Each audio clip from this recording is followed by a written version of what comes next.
সুপ্রিয় অষ্টম শ্রেণীর শিক্ষার্থীরা, আজকে তোমাদের সবাইকে শুভেচ্ছা জানিয়ে আমরা শুরু করছি আমাদের অষ্টম শ্রেণীর ইতিহাস ও সামাজিক বিজ্ঞান ক্লাস। এবং ইতিহাস ও সামাজিক বিজ্ঞান ক্লাসে তোমাদের সবাইকে স্বাগতম জানাই। আজকে আমরা তোমাদের সামাজিক ও সাংস্কৃতিক ইতিহাস জানার যেই উপায় সেই অধ্যায় নিয়ে আমরা আলোচনা করব। তাহলে আমাদেরকে প্রথমেই জানতে হবে সামাজিক এবং সাংস্কৃতিক ইতিহাস বলতে কি বুঝি আমরা। তোমাদের থেকে কি কেউ বলতে পারবে সামাজিক ইতিহাসটা কি বা সাংস্কৃতিক ইতিহাসটা কি? আমরা যখন ইতিহাস ও সামাজিক বিজ্ঞান বইটা পড়ি তখন আমরা প্রথমেই কিন্তু আমরা যে সামাজিক উপাদান এবং প্রাকৃতিক উপাদান নিয়ে কিন্তু আমরা কি আলোচনা করেছি। আমাদের প্রথম অধ্যায়ে এই ধরনের একটা কাজ ছিল যে সামাজিক কোণগুলো আর প্রাকৃতিক কোণগুলো, যেগুলো কি সৃষ্টিকর্তা প্রদত্ত সেগুলো হচ্ছে কি প্রাকৃতিক, আর যেগুলো মানুষের তৈরি সেগুলো হচ্ছে সামাজিক। তাহলে আমরা অবশ্যই বলতে পারি যে সামাজিক যে উপাদানগুলো আছে সেগুলোর বিভিন্ন ধরনের রূপান্তর, ওই উপাদানগুলোর বিভিন্ন ধরনের এটা কি বলে সামাজিক সেই ইতিহাসগুলোর মধ্যে কি থাকতে পারে, যেমন আমাদের বিদ্যালয়টা কি একটা সামাজিক প্রতিষ্ঠান, এরকম না? বিদ্যালয়, হাসপাতাল, তোমার পরিবার, শিক্ষা প্রতিষ্ঠান, ধর্মীয় প্রতিষ্ঠান, এগুলো হচ্ছে তোমার সামাজিক প্রতিষ্ঠানের অন্তর্ভুক্ত। সমাজের এইসব উপাদানের পরিবর্তন এবং রূপান্তরের যে পর্যায়ক্রমে যে রূপান্তরটা হয় সেইটাই হচ্ছে তোমার সামাজিক ইতিহাসের পর্যায়ে পড়ে। আর তোমার যেটা হচ্ছে কি সাংস্কৃতিক উপাদান, সাংস্কৃতিক উপাদানের মূল উপাদানই হচ্ছে সমাজ, এবং সেটি হচ্ছে তোমার বিভিন্ন ধরনের ভাষা, যোগাযোগ, বিশ্বাস, প্রথা, রীতিনীতি। এবং সব দেশের ভাষা কি একই রকম? সব দেশের রীতিনীতি কি একই রকম? সব দেশের পোশাক পরিচ্ছদ, খাদ্যাভ্যাস এগুলো কি একই রকম? না, সব কিছুই কিন্তু পৃথক হয়। এবং এই ভিন্ন অভিজ্ঞতা, এই পার্থক্যই মানুষকে ভিন্ন অভিজ্ঞতার পরিচয় দান করে। এবং আস্তে আস্তে এই যে বিষয়গুলা, এগুলোই হচ্ছে আমাদের সাংস্কৃতিক ইতিহাসের উপাদান। তো আজকে আমরা তোমাদের সামাজিক এবং সাংস্কৃতিক ইতিহাস কাকে বলে সেই সম্পর্কে আরও ভালোভাবে জানবো। এবং পরবর্তীতে দেওয়া আছে তোমাদের সামাজিক সাংস্কৃতিক ইতিহাসের উৎস কত ধরনের হয়। তো তোমরা তোমাদের সবাই বই নিয়ে এসেছ? আচ্ছা, তো তোমরা তোমাদের বইয়ের 51 পৃষ্ঠা খোলো। সবাই বই নিয়ে এসেছ? সবাই 51 পৃষ্ঠাটা খোলো। দেখো, সামাজিক সাংস্কৃতিক ইতিহাস কাকে বলে তা জেনে নেওয়া যাক। ভূখণ্ডের ভিন্ন ভিন্ন পরিবেশে মানুষের আচার আচরণ, ভাষা, যোগাযোগ, বিশ্বাস, প্রথা, পদ্ধতি, রীতিনীতি, খাদ্যাভ্যাস, পোশাক পরিচ্ছদ সব কিছুই কি হয়? পৃথক হয়, অর্থাৎ আলাদা হয়। এই পার্থক্য মানুষকে ভিন্ন অভিজ্ঞতা আর পরিচয় দান করে। পৃথিবীর বুকে ভিন্ন ভিন্ন ভৌগোলিক পরিমণ্ডলের ভিন্ন ভিন্ন পরিস্থিতিতে নানান চ্যালেঞ্জ আর প্রতিকূলতা মোকাবেলা করে টিকে থাকার পথে মানুষের সকল কর্মকাণ্ডই হলো কি সংস্কৃতি। সমাজ হলো সেই সংস্কৃতির অন্যতম একটি উপকরণ। সময়ের সঙ্গে সঙ্গে নতুন নতুন পরিস্থিতি আর প্রতিবন্ধকতা মোকাবেলা করতে গিয়ে মানুষের সমাজ আর সংস্কৃতির প্রতিনিয়ত রূপান্তর ঘটে চলেছে। ইতিহাস পাঠ থেকে এই রূপান্তরের কালানুক্রমিক পর্যায়গুলো সম্পর্কে ধারণা পাওয়া যায়। আর ধারণা পাওয়া যায় একটি ভূখণ্ডে মানুষ অতীতে কীভাবে বসবাস করত, তাদের নিজেদের মধ্যে সম্পর্ক কেমন ছিল, সমাজের নানান উপাদানের পরিবর্তন ও রূপান্তর অনুধাবনের জন্য কালানুক্রমিক গবেষণাভিত্তিক যে প্রচেষ্টা গ্রহণ করা হয় সেটাই হচ্ছে সামাজিক ইতিহাস। একইভাবে যখন মানুষ নানান কর্মকাণ্ডের কালানুক্রমিক ইতিহাস রচনা করা হয় তখন তা সাংস্কৃতিক ইতিহাস হয়ে ওঠে। ইতিহাস যারা জানার ও লেখার চেষ্টা করেন তারা গভীর মনোযোগের সঙ্গে অতীতকালের বিভিন্ন উৎস উপাদান খুঁজে বের করেন। সেগুলোর ভিত্তিতে সাধারণত যথাযথ গবেষণা পদ্ধতি অনুসরণ করে অতীতের সমাজ ও সংস্কৃতি কেমন ছিল তা জানার চেষ্টা করেন। এরপরে দেখো, সামাজিক সাংস্কৃতিক ইতিহাসের উৎস কত ধরনের হয়।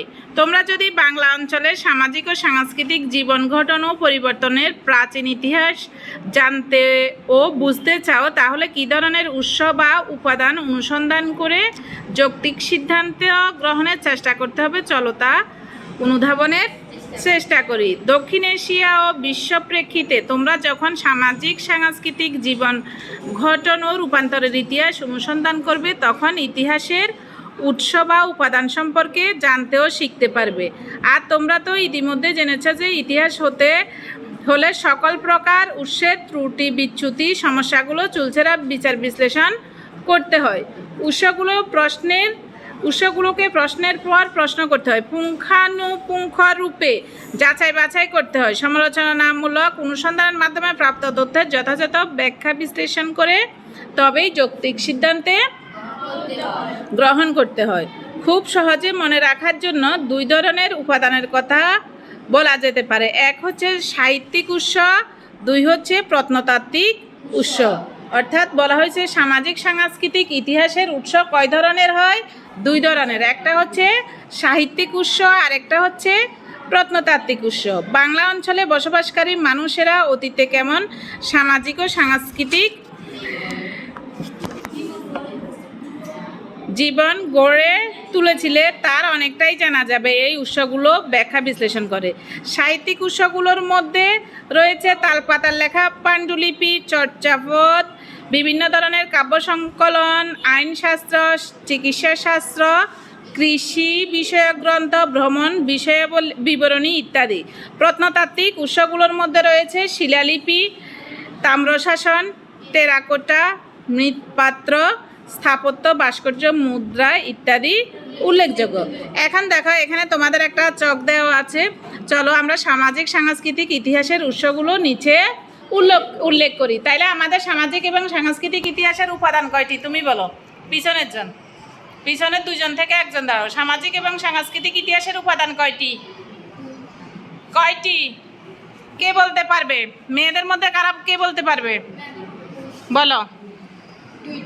দুইটি। শুনতে পাইছ? কয়টি? দুজন তো বসে বসে কথা বলতেছ। দুইটি উপাদান উৎস, এই উৎসগুলোর নাম বলো তো। সাহিত্যিক উৎস আর একটা হচ্ছে প্রত্নতাত্ত্বিক উৎস।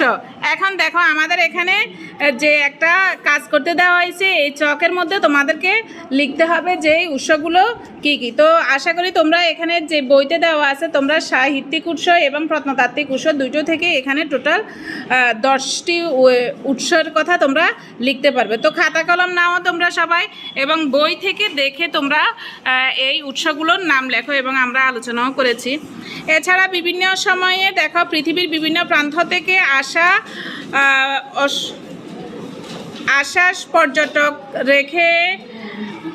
পর্যটকগণ রেখে গেছেন তাদের অভিজ্ঞতামূলক বর্ণনা। এইসব উৎসের ত্রুটি বিচ্যুতি সীমাবদ্ধতা সম্পর্কে সতর্কতা অবলম্বন করতে পারলে সামাজিক ও সাংস্কৃতিক ইতিহাস রচনা করা সম্ভব হবে। মানুষের বিস্তৃত নানা ঘটনা ও অভিজ্ঞতার বয়ান জানা যাবে। দ্রুত তোমরা খাতা বের করো, দ্রুত তোমরা কাজটা খাতায় লিখো, দ্রুত চকটা খাতায় লিখো।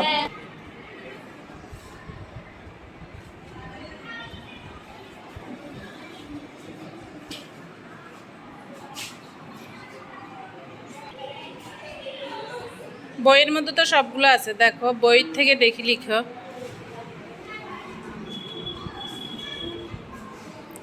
মেয়েদের মধ্যে কার লেখা শেষ হয়েছে বলো তো? কার শেষ হয়েছে?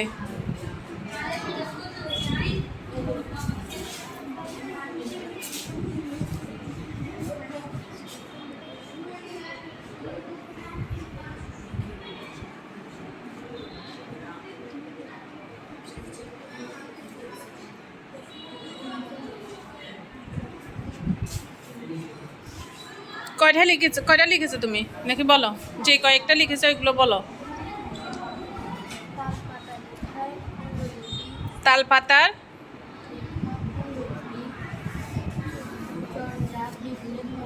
কি পড়তেছো তুমি? বলো তুমি কয়েকটা লিখছো সেটা বলো। 10টা হইলেই হবে। বলো যে কয়েকটা লিখছো সেটা বলো। তালপাতার লেখা পাণ্ডুলিপি, চর্যাপদ, পাণ্ডুলিপি, সংকলন বিভিন্ন ধরনের, আইন শাস্ত্র, চিকিৎসা শান্ত, কৃষি। সামাজিক সাংস্কৃতিক ইতিহাসের উৎসগুলো নিচে উল্লেখ করি। 1. তালপাতায় লেখা পাণ্ডুলিপি। 2. চর্যাপদ। 3. বিভিন্ন ধরনের কাব্য সংকলন। চর্যাপদ। 4. আইনশাস্ত্র। 5. চিকিৎসা শাস্ত্র। 6. কৃষি বিষয়ক গ্রন্থ। 7. ভ্রমণ বিবরণী। 8. শিলালিপি। 9. তাম্র শাসন। 10. টেরাকোটা। 11. মৃৎপাত্র। 12. স্থাপত্য। 13. ভাস্কর্য। 14. মুদ্রা। দেখি তুমি পড়ো। সামাজিক সাংস্কৃতিক ইতিহাসের উৎসগুলো নিচে দেওয়া হলো।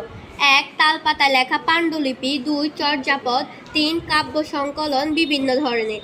4. আইনশাস্ত্র। 5. চিকিৎসা শাস্ত্র। 6. কৃষি বিষয়ক। 7. গ্রন্থ। 8. ভ্রমণ বিবরণী। 9. টেরাকোটা। 10. মৃৎপাত্র। মৃৎ হইল মাটি, মৃৎপাত্র মাটির পাত্র, মৃৎপাত্র। ঠিক আছে, ধন্যবাদ তোমাকে। এরপরে ছেলেদের মধ্যে কার হয়েছে দেখি, বলো কি নাম তোমার? সাইফুল ইসলাম নাইম, বলো। তালপাতার লেখা পাণ্ডুলিপি, চর্যাপদ, বিভিন্ন ধরনের কাব্য সংকলন, আইনশাস্ত্র, চিকিৎসা শাস্ত্র। কৃষি বিষয়ক ভ্রমণ বিবরণী বিষয়। ঠিক আছে, বসো, ধন্যবাদ। যারা লিখো নাই তোমরা লিখেছ কেন? বইতে সবগুলো তো দেওয়া আছে, লিখো নাই কেন? হ্যাঁ, 10টা কমপ্লিট করো, অল্প কয়েকটা জানতে পেরেছি। বসো তোমরা, সেগুলো আমরা জানতে পেরেছি এবং পরবর্তী ক্লাসে আমরা আরেকটা বিষয় নিয়ে আমরা তোমাদের সাথে আলোচনা করব। আমরা প্রাচীন লিপি পাঠোদ্ধারের কাজ কি, ওই বিষয়টা নিয়ে আমরা পরবর্তী বিষয় পাঠগুলো নিয়ে আমরা আলোচনা করব। সেই পর্যন্ত সবাই ভালো থাকবে, সুস্থ থাকবে, এই কামনা করে আজকের পাঠ আমরা এখানে শেষ করছি। ধন্যবাদ সবাইকে।